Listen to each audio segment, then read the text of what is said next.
okay, we'll get through this. Pass forward now, we'll get through this. Well, hi. How are you? I'm wonderful. How are you? Oh, geez, whatever. This is episode 8. I'm Jeremy. I'm Carmen. That's my daughter. That's my dad. I thought you were going to say daddy for a little bit there. Nothing? All right, whatever. No comment needed. You know what? My wife isn't feeling too good, which is fine. But man, what a runner-up, right? My little girl, she's hanging out with me. I'm so pumped. When she said she wanted to do this with me, I was like, really? You want to do this with daddy? You want to geek out with daddy just for a little bit? And she said, Yeah. Yeah. Well, we have a full show today. I made a list of things that we're going to quickly talk about before we move into our special guest, Jack Hues. And what band is Jack Hues a part of? I got nothing. What do you mean you got nothing? Wang Chung? Wang Chung. Is that a question? Yeah. Oh my gosh, no, it is Wang Chung. I'm so geeked. What an amazing interview. What an awesome opportunity. And I'll tell you his music, Wang Chung, I grew up on it. Everybody have fun tonight. Dance hall days, the list goes on and on. I'll tell you, I went out and I bought their new album. It's a double album. Man, it's so fun. And the fun thing is they actually have the demos on here as well. So just a really fun. They did a really good job with this album. It came out last year. I got my hands on it. Jack told me about it. I immediately put an order in for it. We're gonna jam out to it after the show. Okay. Yeah. All right. Cool. So we went to MegaCon. That was fun. Was it? Yeah. Okay. So what was the funnest part about MegaCon? We got to meet like a lot of people during that. And interview them, you know? Yeah, we did. A lot of people in cosplay. And we hung out with James Arnold Taylor. And you were dressed up as The Lorax. The Lorax. Oh my gosh. If you haven't seen the pictures, check out the pictures. I think we released a video a little while ago of the family going to MegaCon. It was so fun. By the way, I have to pull up a note, so forgive me. I should have been pre-prepared on this. But on my notes, I wanted to call out those individuals who took the time to speak with us, to take pictures with us. It was a blast. I remember Ellie. Do you remember Ellie? She was 6'2". Oh yeah. She had the Star Wars. She had her costume, her cosplay was awesome. But for those individuals that were there, Luna Rose cosplay was fantastic. She was dressed up as Rogue. Yep. KJS cosplay was dressed up as Nightcrawler. I love Nightcrawler, hands down. Young Air Fryer cosplay. I love that name. His name is Carlos. Riley. Oh my gosh. She did a fantastic job as Magneto. You don't see too many of that, but when they dress up as their rendition or version of Magneto, it was fun to see. And then there was Ellie. She had just a fun story to tell. Zarya, I think her name was. Aerocrow, Perry, and Live from Pawnee. I'll tell you one thing. We had a great conversation with each and every one of these people, and they had one thing in common to say. The reason they did what they did, dressing up as cosplay, is because that was a community they liked to be a part of. They felt embraced by that. And that's kind of what Past Forward Now is all about. Yeah. We're totally about being inclusive and finding a community. So, my wife is just like, I just don't understand why people dress up. This is their chance to live outside of their normal world, which all of us have that. Sometimes all of us have that. So when we went to Mexico, it was like living a different kind of life, wasn't it? Yeah. It was fun. We got to do a bunch of different things, like all you could eat. You and sister, you jumped in the swimming pool and they had a foam party for you. Oh yeah. You've never done that before. Never. What did you think? It was really fun. Yeah? There was like tons of bubbles and kids splashing around. It's true. And there were some adults Yep. too. Yeah, that's true. Yeah. That's true. So MegaCon 2026 in Orlando was fantastic. If you haven't been to a MegaCon, just prepare yourself. It's crazy. It's busy. There are thousands of people there, and not only are there the people that is kind of overwhelming at times, but the energy that's there. Like there's a lot of passion that is there. A lot of passion. Like when you saw the cosplayers, what cosplay individual stuck out to you?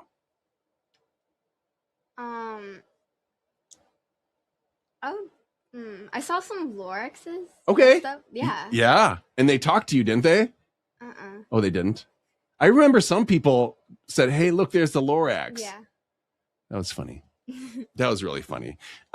Anyways, if you haven't had a chance to take a look at our last podcast, we had an interview with our friend James Arnold Taylor. That was fun. Yeah. That was really fun. If you haven't had a chance to take a look at his YouTube page, I'll tell you this. Do me a favor. Check out his YouTube page and subscribe. He is so close to 100,000 individuals. I mean, obviously, we would love for you to subscribe, follow, and love the show ourselves. But we also want to promote our friends like James Arnold Taylor and what he's doing. What a mission. What an idea, man. I tell you, he's got a passion, and it's addicting to see this guy's passion and energy. What is your favorite voice that James Arnold Taylor does? For me? Yeah. There's this character on his podcast named Billy. And Billy. yeah, he was at the end of the podcast. He was. We had a little teaser, didn't we? Yeah. Or a little blooper, or what do we call that? Like at the end of the movie, they have a end cut scene. Yeah. Okay, we'll call it that. We'll call it an end cut scene. So if you haven't seen the James Arnold Taylor or heard the James Arnold Taylor interview, listen to it and then just hang tight for after the credits are all rolling and done and finished up there. I promised a new word. Ooh. Now, for me, it's a big word. Because it's definitely changed the way that I think, and I'm like very, very, very passionate about the word. What are you doing? I don't know. Okay. So the word is called non-fungible. And the reason I like it is because non-fungible it's like one of a kind. That's interesting. There's nothing that can be exchanged for it. There's nothing that can compare to it. You are non-fungible. I am non-fungible. You are non-fungible. We are all unique because we are who we are. So going forward, practice being non-fungible. The person in the movie theater, on the movie screen, or on TV, or the models, or the influencers that are out there, they're fun to look at and watch. And they might have some attributes that you like, but don't strive to be like them. Strive to be like you. You are the best you that you can be, and nobody can replace that. Nobody in the world can replace that. So I thought that was a really fun, really, really fun word to say. So I'm super excited to announce our guest, Jack Hues. At first, I didn't do a really good job as a parent, obviously, if you didn't know everybody have fun tonight. But I played it for my daughter, and all of a sudden it became an earworm. And she's singing it in the background. Everybody have fun tonight. Speaking of which, real quick, one last thing before we roll into the James Arnold Taylor thing. We got our haircut today, didn't we? Yeah. Yeah. I love what you did. And while I was sitting next to my daughter, the salon, they were playing some music. And what was Daddy doing while the music was playing? Huh? Oh, give me out. I was jamming out, right? Was I just jamming out, or was I doing anything specific? Yeah, I was singing. So I'm singing to her. It's Lionel Richie. And she's like, Dad, stop. don't, Dad. Oh my gosh, it just promoted me to do it even more. You know what? Fathers, mothers, be goofy. Be goofy with your kids. This is your moment. This is your chance. I love my kids so much, and I'm going to make a fool out of myself to put an amazing smile on my kid's face. This is our chance right now. With that, ladies and gentlemen, I'm so excited and I'm honored to have had the privilege to hang out with Jack Hues right here on Pass Forward Now.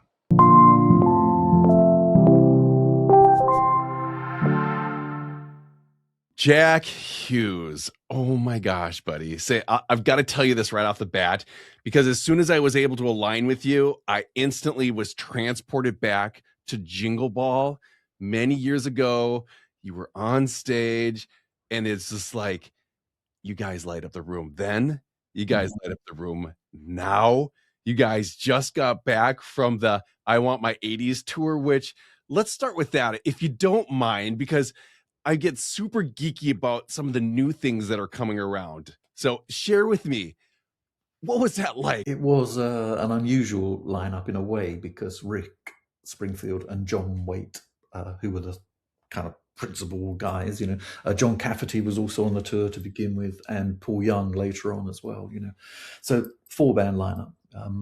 But John Waite and Rick in particular, they're sort of rock gods in a sense, And Wang Chung, I guess, is more usually on a sort of 80s package, for want of a better word, So although they are 80s, they've kind of, I guess, entrenched themselves in a more kind of rock warrior sort of space, So playing with two guys like that was pretty challenging. Yeah, that's the word, I think, to really have to step up to the plate every night and sort of match their levels of energy and also that kind of sense of experience that they bring to the table, if you like, But we did it, and I think these days Wang Chung is much more of a rock band than it used to be. Perhaps, people think of Wang Chung perhaps as a sort of MTV band, but we're, players, and we kind of rock out, and, there are sections of the set where we're jamming and stuff. So it kind of actually fitted with the new version, if you like, of Wang Chung, or the evolved version of Wang Chung. And that's interesting. I'm glad you brought that up, the evolved version. It's so fun to see how that evolution comes from everybody have fun tonight, let's go, dance hall days, hypnotize me. You know what? One song that I didn't hear enough in my childhood, and one part that I really, really appreciate now, is To Live and To Die in LA. I tell you, it took, the first time I listened to it, I'm like, okay, I got it. Second time I listened to it, all of a sudden it became an earworm in my head.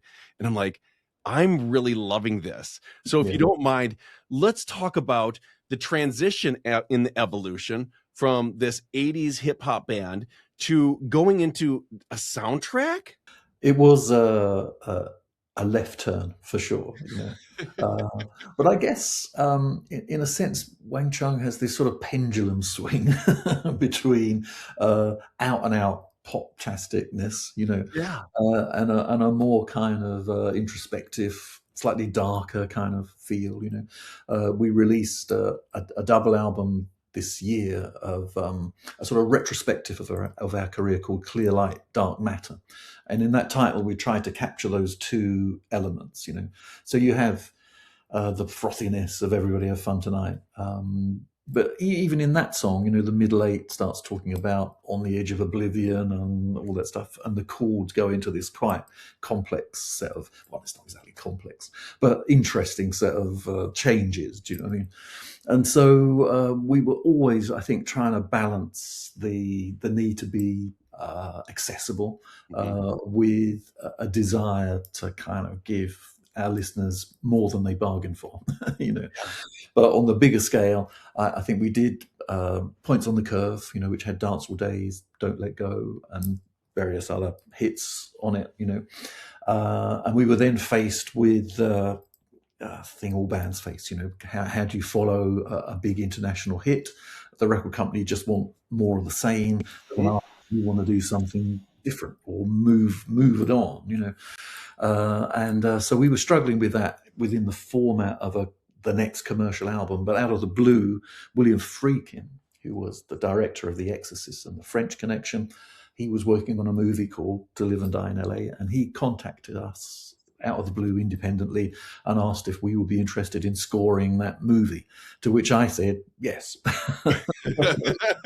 So it's kind of, the rest is history in a sense, but we, completed that project, had a bunch of instrumental music and some songs, and we wanted Geffen to put that out as the next Wang Chung album, which they reluctantly agreed to do, because in those days, I think a soundtrack and a pop album were very different things. It was almost like different parts of the record company world, different parts of the radio formatting world, approach them in different ways, So To Live and Die in LA at the time was not the big hit that we kind of needed, that then almost redoubled the pressure to come up with a hit single for the next album. But To Live and Die in LA was such a palate cleanser that we were ready for that, I think. And out of that came Everybody Have Fun Tonight. That was so fun to listen to, and I geek out every time I get to play it. So you did drop something that I was going to ask a little bit about later, but I might as well bring it into right now. Dear Light, Dark Matter. It's a cool record, That's really cool. It has the hits as we know and love them, or as people know and love them. And but the second disc is a load of outtakes, well, not outtakes exactly, but demos, songs that didn't get released at the time. There's a track from our very first album where the band's name was spelt differently, Huang instead of Wang. And that's a track that I mixed myself earlier this year for inclusion on that album. So we recorded it back in 1982, I guess it would have been, but it never ended up on the Wang Chung album.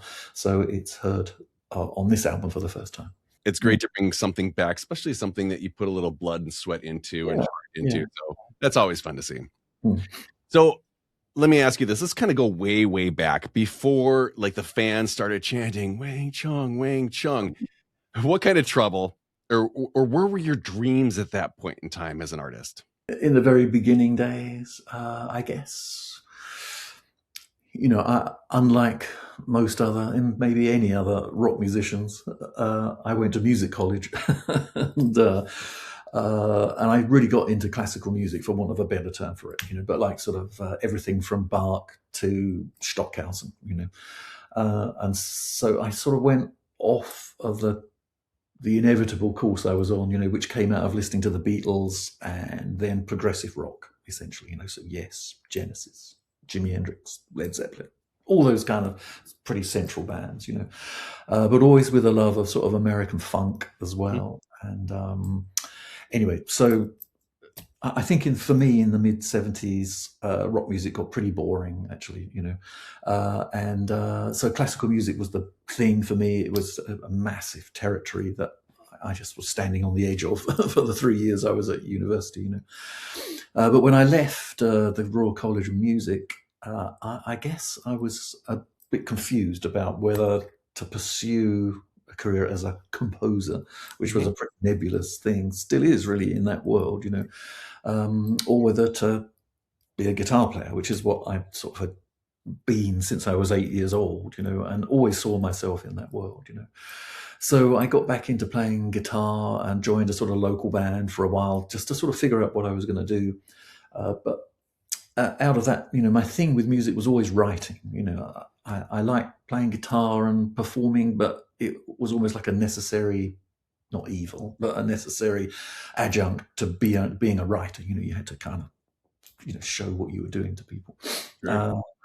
So there was that little episode there, and I realized I really needed to be in London, and I needed to aim a little higher than a local covers band. And out of that, I met Nick Feldman, and we formed various bands, in London between about 78 and 81, those sort of 2 or 3 years, and I guess for me, artistically, what had happened then was that punk had happened in the UK, and that to me was artistically much more interesting than what the bands I grew up listening to were doing. They'd all started these big double albums and concepts and stuff. I love all that stuff, particularly love it now, actually. But at the time, I wanted something a bit more lean in a sense, and punk provided that.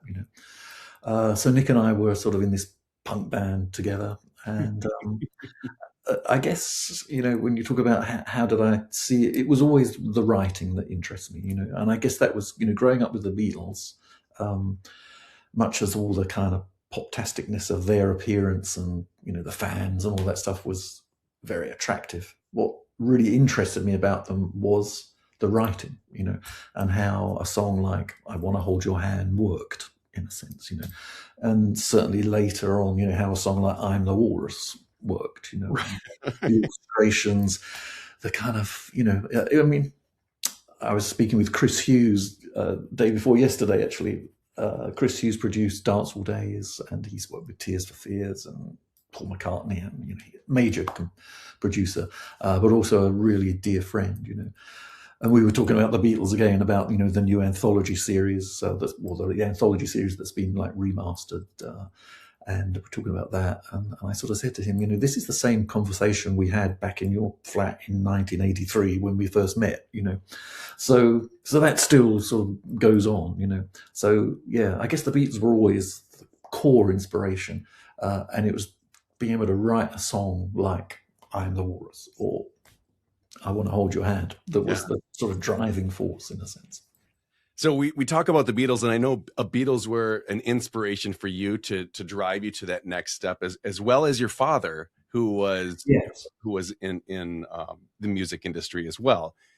So I would like to know, out of pure curiosity, mostly because my ADHD brain can't handle not asking sideline questions, but who was your favorite Beatle? That's a great question. Yeah, probably Paul. Okay. I mean, I love them all, and John is, they've recently released his concert with the gig they did was it in Toronto or New York City? It was the sort of, the movie was made by Sean Lennon, and it's a tribute to his mum and dad, really, sort of thing. But it's a concert where they were, concert for peace, as always with them, It's been remastered. They've obviously looked at the audio and probably gone into AI with it, separated it out, sorted out the sound. The performances are just absolutely stunning. And it really gives you a sense of how actively political John was when he left the Beatles, and how Yoko, in a sense, facilitated that for him, because she was a kind of avant-garde artist with scant respect for pleasing an audience. Do you know what I mean? She had a message, and I think that inspired him. So John, yes, massive inspiration, as a sort of in an idealistic sort of way, but for sheer charm and also the musical level of grasp.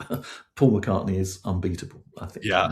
He's absolutely incredible melodies and pop songs and things like Martha My Dear, even some of the stuff on Ram and stuff, which took me a long time to get into, just because it's such a different aesthetic. But yeah, just incredible writer. Speaking of the Beatles, they went through an evolution. It was that was the inspiration for me as a kid, like from 8 to 12, really witnessing the journey from I Want to Hold Your Hand to Sgt. Pepper and through the White Album, to encounter a thing like Revolution 9 when you're 12 or 13 is something. Do you know what I mean? And even though I didn't get it then, but I really get it now, that to me is kind of just incredible, and it was like, this is what music is. It's evolution. Yeah, it is. And it's changed so much nowadays. We listen to the music now that it is. And, maybe I'm just a sucker for the 80s, but I'll tell you that the music that it is today isn't what it was. The clean, understanding the meaning, the heart behind it, even the music videos. Yeah. I mean, I sort of hesitate to go along with that, because I sort of think, well, it just means you're old and you don't get it. But I do think that music is now marginalized in a way that it wasn't, certainly growing up in Britain in the 60s and 70s. Music was the absolute cutting edge of youth culture and the coolest thing to be into, and it was that, and the 80s similar, I think. I mean, I always sort of think the 80s was kind of a bit, we were derivative in a way. We were trying to make the sort of perfect pop songs based on those earlier models, and we had that technology for the first time of drum machines and sampling computers and 48 track recording and stuff, which at the time, was seen to be like a technical peak that you couldn't get past, but I think there was a sort of, the music was still the cutting edge, MTV was the kind of art form of the 80s, especially in this country, maybe not so much in the UK, but especially in this country. And I get that we were really fortunate to be a part of that movement, and it was an incredible time. A huge part, absolutely huge part. So let's talk about amazing. When Everybody Have Fun Tonight took on its own life, what it's just like, it reminds me of that thing you do, that movie when they hear their song on the radio for the first time and they freak out. What was that unfiltered reaction that you had when all of a sudden you realize this isn't just one of our babies. This is a baby who has graduated and is gone to millions of different ears, and they love it. I think at the time, I remember my manager calling me up and saying, "You're number one in America." Do you know what I mean? And sort of putting the phone down and having a bit of a think about that, like, and how amazing that was. I think at the time, I felt that the song was, clearly designed to be a hit. Do you know what I mean? And it was a kind of like, okay, we've done Dance All Days, which is a cool song. We've done To Live and Die in LA, which is an art project. Do you know what I mean? Now it's kind of like we've got to step up to that plate, So it was a sense of relief that we kind of achieved that kind of mark of that we needed a hit, I think retrospectively, I like the song a lot more than I did back then, and I certainly really appreciate how in America the term "Everybody Wang Chung Tonight" has turned into this kind of massive catchphrase thing. It's appeared in every major series and some great movies, and the song's been used in some great movies, So that whole sense that it was our sort of ticket in a way to longevity, and and allows us to do what we're doing now, which is these great tours, and and having, allows me to have a life in music. Do you know what I mean? That's all I've done. I haven't had to get a job as a painter and decorator and stuff. It's paid the bills. So I'm so totally grateful for that. And the fact that it, when we play it, the more contemporary gigs we do, the fact that it has the result, the effect that it has on the audience is a joy. They love it. Oh, it's more than an effect, my friend. You have created a soundtrack in so many people's lives, along with some of the other greats. And to know that in itself, I mean, I can't imagine how that is received, but it's got to feel like an amazing, it's a gift you gave us. And in return, it's just like a smiling child looking at the gift and saying, "This is the best gift ever." But yeah, definitely. You are definitely on my soundtrack of life. Yeah, Well, this stage and this stage. that's a beautiful exchange. We give you the song, you give us this accolade, and it's an amazing feeling. Yeah.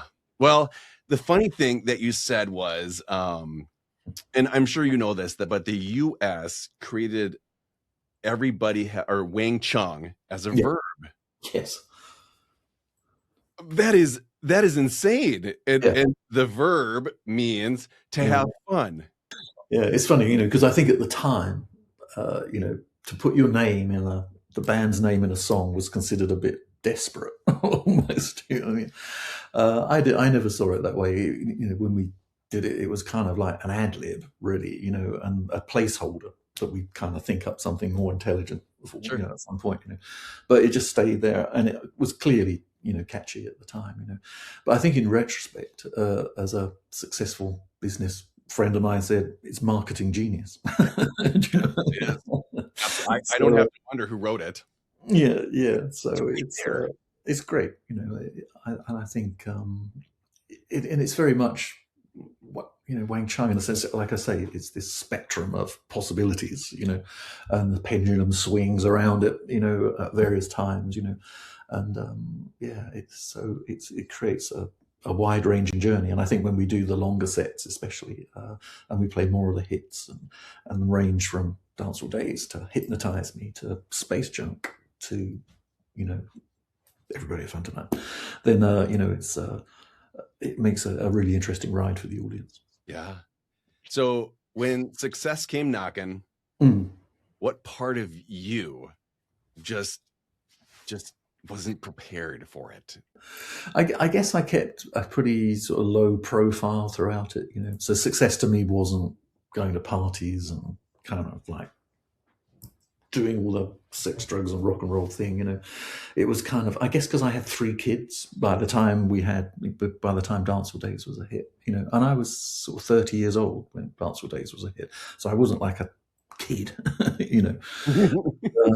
So I think I just saw it as, you know, it was great, but one of those things where, you know, you get to the top of one mountain and then you see there's the next one and the next one, you know. So I think I probably could have been nicer to myself in a sense and given myself a bit more acknowledgement than I did.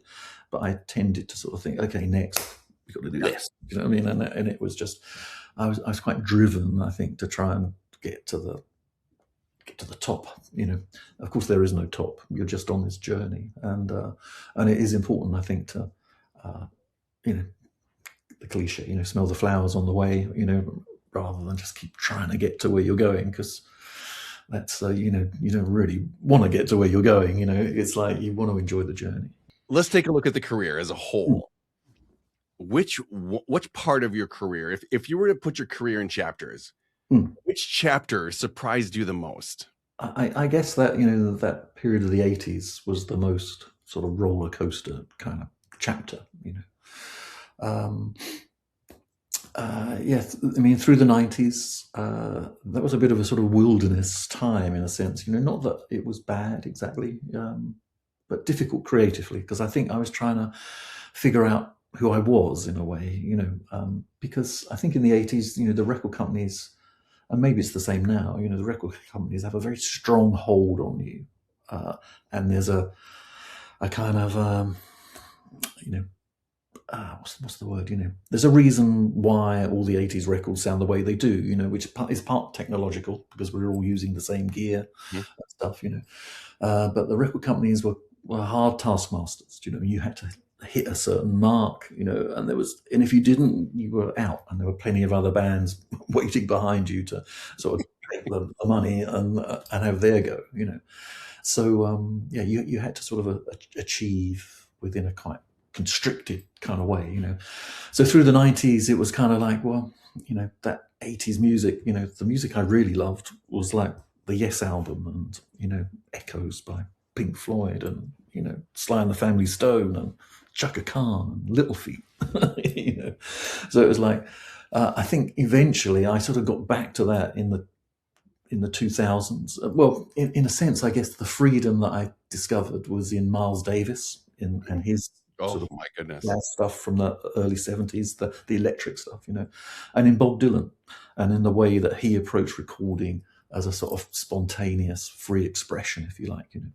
And those two artists, I think, you know, really had a big effect on how I sort of subsequently wrote. And then in sort of 2018, 19, I started working on my sort of first solo album, really. And since then, I've written 2 solo albums, and I have a third one completed that I want to release this coming year, 2026. And those albums, I think, are a much broader spectrum of my sort of musical interests, and they include, you know, a lot of jazz influence, but also sort of prog rock influences, and even things like Philip Glass and Steve Reich and those kind of composers, you know, who were there in the 80s as well, you know. So without getting too complicated, you know, we did some shows just like a month ago. We did a show in LA and one in just outside of San Francisco, where we played the complete soundtrack of To Live and Die in LA. Wow. And playing the song Every Big City, which is one of the instrumental tracks. It has all this kind of Steve Reich influenced kind of systemic stuff in it, you know. And to be standing on the stage and playing with the band and playing that stuff, which is quite focused, disciplined music in a sense, you know. Not that the other stuff isn't, but it's just a different kind of thing, you know. That was a real sort of pleasure. Do you know what I mean? And I sort of thought, yeah, Wang Chung in that movie, we did some things that no other 80s band was doing, and our aspiration was where no other 80s band was even thinking about at that time, you know.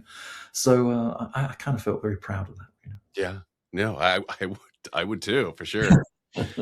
So, you know, through your tours or your meet and greets, you meet different people, and different people share with you what your songs meant to them. Is there one story that really stood out, not to give anything personal away, but really stood out that it hit you in the heart, or just it's stuck up here and it's going to stay with you till the end of time? Yeah, I mean, there are lots, actually, you know, from the cop who's standing at the side of the stage who said, I met my wife dancing to your music, you know. You know, but I remember one guy, he was and I don't know his name, but he was a sort of pretty successful businessman. So he sort of came bouncing into the dressing room. But he was basically kind of, you changed my life, you know, sort of, you'd think, how, you know, and he was basically, you know, I was a very geeky kid, you know what I mean? And pretty insular, you know, but I got into Wang Chung, do you know what I mean? And into Dancehall Days, and I had Points on the Curve on a cassette, do you know what I mean? And suddenly I was kind of cool, do you know what I mean? Because of that emblem, if you like, of 80s music and 80s culture at the time. And he just talked about it. He's sort of like, you don't get, you know, what you do for people, because music's in your psyche, basically. Do you know what I mean? It's not just a thing that you have, like I don't know, a kind of iPhone or something. Do you know what I mean? It's actually there. It sort of defines your thinking to a degree. It represents you to a degree, do you know what I mean? Especially when you're carrying objects around that show your musical taste, you know. And he said, it's just so important, you know.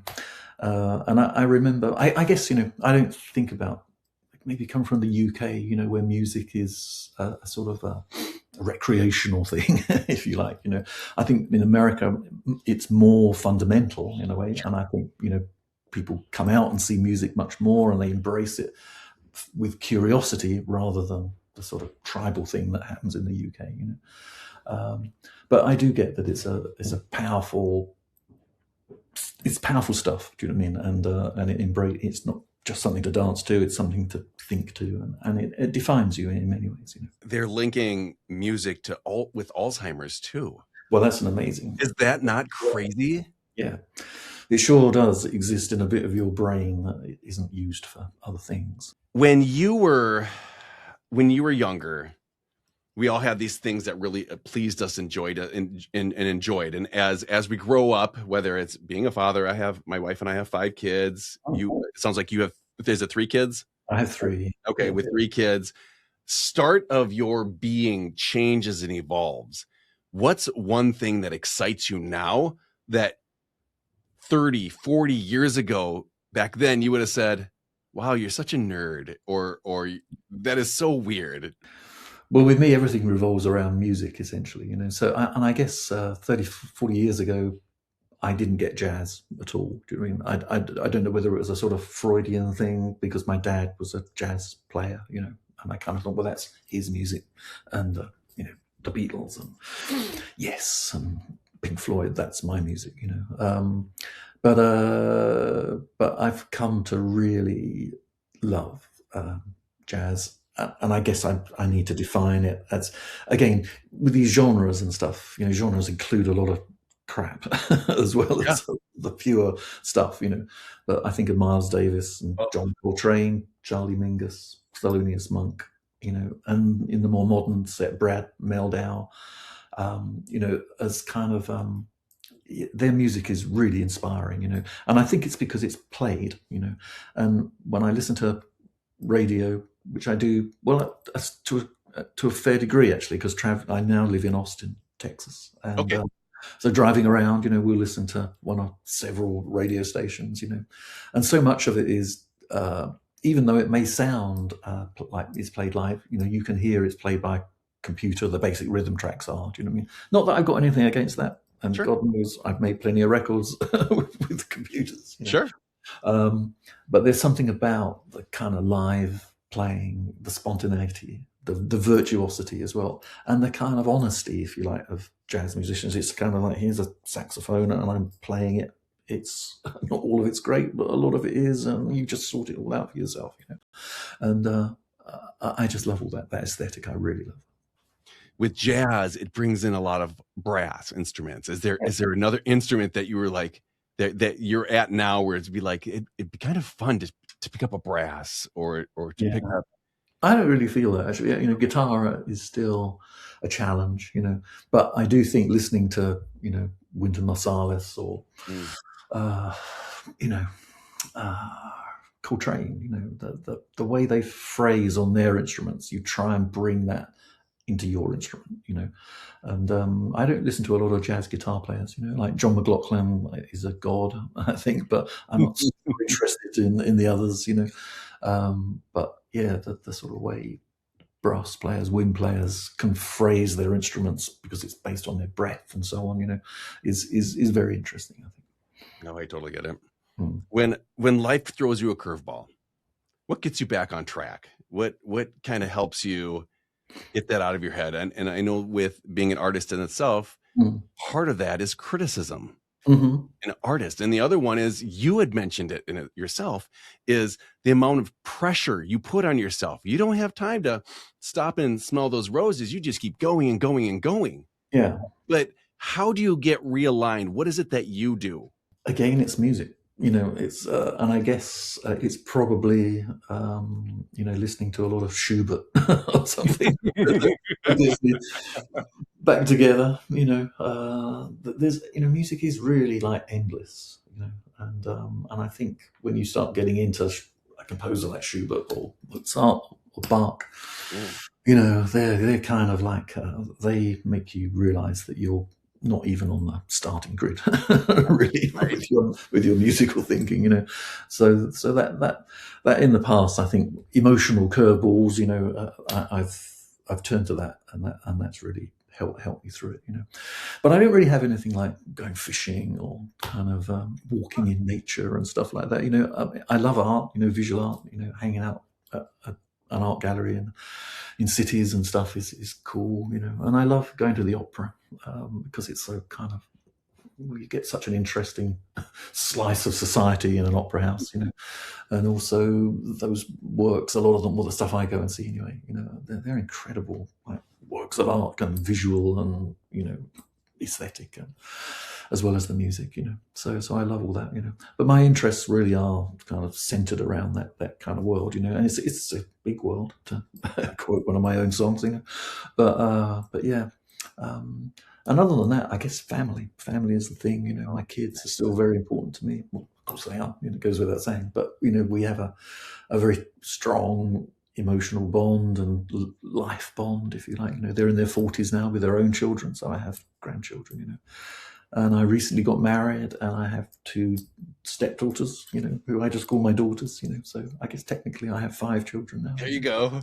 So Lucia and Valentina, they're great, and living here in Austin, Texas, actually living in the States as opposed to coming here to work. Sure, a whole different experience. Yeah, and kind of this, well, fairly well down the line in my life. I've not the end of it by any means. There's a lot to do, but it's a real adventure that I'm on. And speaking of adventures, as we grow, we continue to learn more and more about ourselves.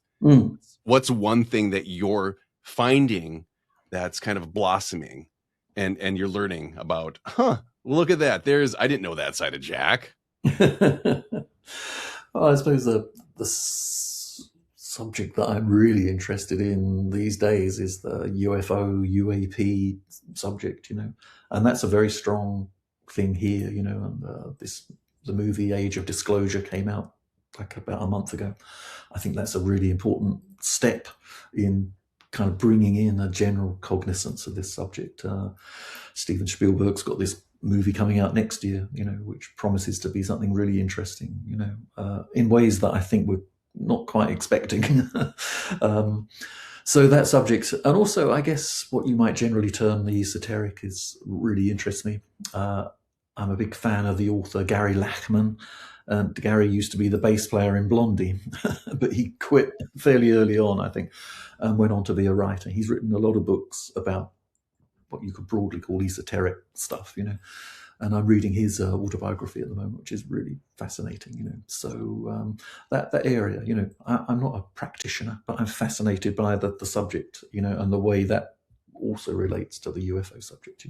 So all of that stuff is kind of something that occupies quite a lot of my thinking. And Lourdes, my wife, she's also really into that stuff, so we watch a lot of stuff together. And That's awesome. It's just totally fascinating. Yeah. Especially when you have a partner who's willing to share that with you. Well, absolutely. God, it makes it so much more easy to kind of, because it's time consuming, getting the information. You have to read, or you have to, watch stuff. So we do a lot of that. It's very cool. I think that's what helps build a really strong, long-lasting marriage is to have that. Yeah. And the fact that you have that, good for you, man. Thank you. Yeah. I appreciate it, and I feel very fortunate to have it. Oh man, there's so many blessings that we have to look at, especially today in the world that we live in. It's so divided, and you have 5 beautiful kids. You have some amazing. How many grandkids do we have? I have 4. 4 grandkids. My wife and I have 1 grandchild, and that takes you to a different plateau. And they're all very strong personalities, and really great, amazing kids. I was back in the UK back in October, end of October, and we sort of had what was a very early sort of Christmas situation. It's not situation, Christmas celebration. It wasn't intended to be that, but it kind of turned into that sort of thing. And the 4 grandchildren, there are 3 girls who are, 2 of them are 5 and 1 is 2. And then my grandson Raphael is 10 he'll be 11 in January. He's very bright boy, very into reading. He plays guitar, is in the school band and stuff. He's really into all that stuff.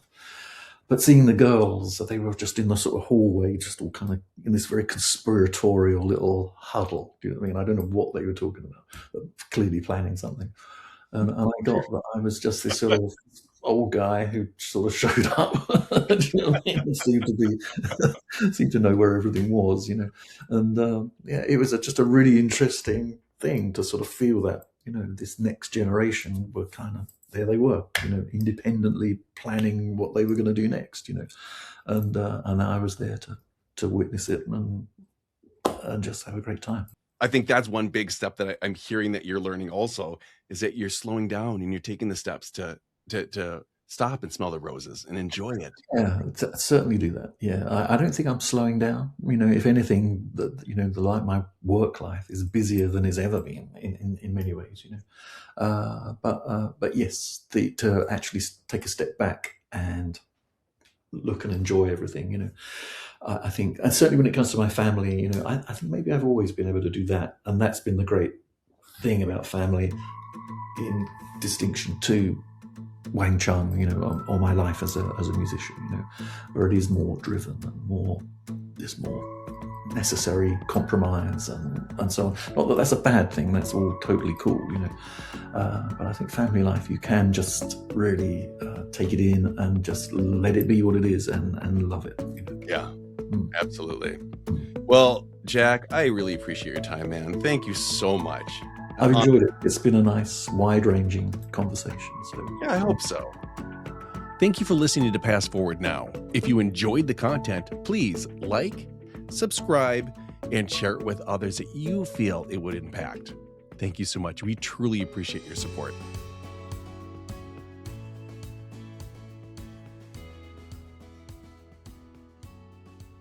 I'm Jeremy. I'm Carmen. That's my daughter. That's my husband.